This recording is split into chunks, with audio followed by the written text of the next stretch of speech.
Welcome to SME Story.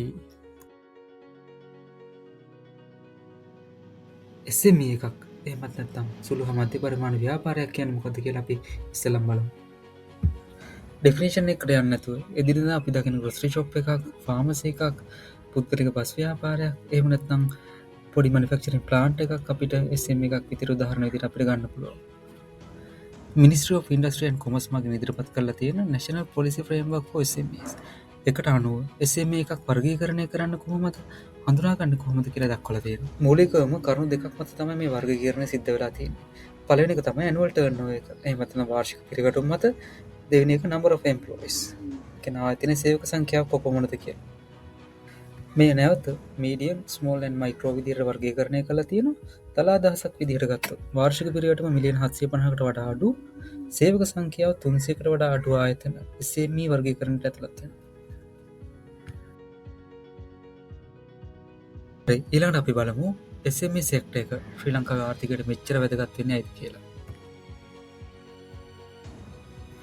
Economy එකේ බෑක්බෝන් එක විදිහට තමයි SME සෙක්ටර් එක අපි ජෙනරලි හඳුන්වන්නේ. ලංකාවේ පවතින ව්‍යාපාර වලින් 75%කට වඩා වැඩි ප්‍රමාණයක් SME සෙක්ටර් එකට ඇතුළත් වෙනවා.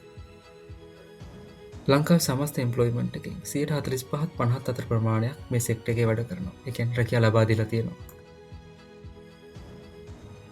ශ්‍රී ලංකාවේ දළ ජාතික නිෂ්පාදිතයට 50%කට වඩා දායකත්වයක් ලබා දෙන්නේ SME සෙක්ටර් එක. ඒ හින්දා ඉකොනොමික් බෑක්බෝන් එක විදිහට SME සෙක්ටර් එක හඳුන්වන එකේ කිසිම වරදක් නැහැ. හරි, ඊළඟට අපි බලමු SME සෙක්ටර් එක මුහුණ දෙන මූලික අභියෝග මොනවාද කියලා. පළවෙනි එක තමයි access to finance. ඒ කියන්නේ SME ආයතනයක් බැංකුව මූල්‍ය ආයතනයකින් කොච්චර පහසුවෙන් මූල්‍ය පසුබිමක් ලබා ගන්න පුළුවන්ද බැරිද කියන කාරණාව. වර්තමාන තියෙන තත්ත්වය අනුව ඒක ටිකක් දුෂ්කර කටයුත්තක්. ඒකට හේතු වෙන්න පුළුවන් ඇකියුරේට් විදිහට ෆයිනෑන්ෂියල් ස්ටේට්මන්ට් පවත්වාගෙන නොගැනීම මූලික හේතුවක් වෙන්න පුළුවන්.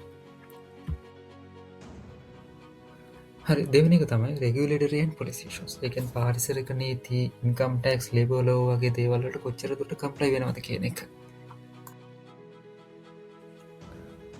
තුන්වෙනි එක තමයි limited market access and competitiveness. ඒ කියන්නේ SME එකකින් හදන ප්‍රොඩක්ට් එකකට සාධාරණව තරම් කරන මාකට් එකක් නැතිවීම.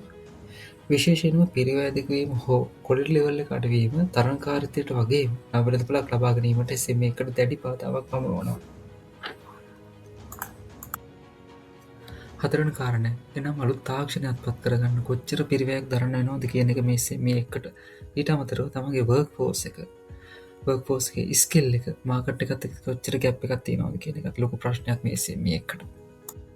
ඉකොනොමික් ෂොක් එකකට, එහෙමත් නැත්නම් ආර්ථික අවපාතයකට, ආර්ථික සාධකවල සිදුවන වෙනස් වීම් වලට කොච්චර දුරකට SME එකට ඇඩප්ට් වෙන්න පුළුවන්ද කියන එක බරපතල කාරණාවක්. අවසාන වශයෙන් මේ ඉකොනොමි එකේ සිදුවන වෙනස් වීම් කොහොමද SME වලට බලපාන්නේ, ඊට අමතරව අනෙකුත් ව්‍යාපාර වලට කොහොමද බලපාන්නේ, ඊට අමතරව management accounting concept, cash flow management, inventory මේ වගේ දේවල් ගැන ඉදිරියේදී කතා කරන්න අපි බලාපොරොත්තු වෙනවා. ගොඩක් ස්තුතියි. Thank you very much.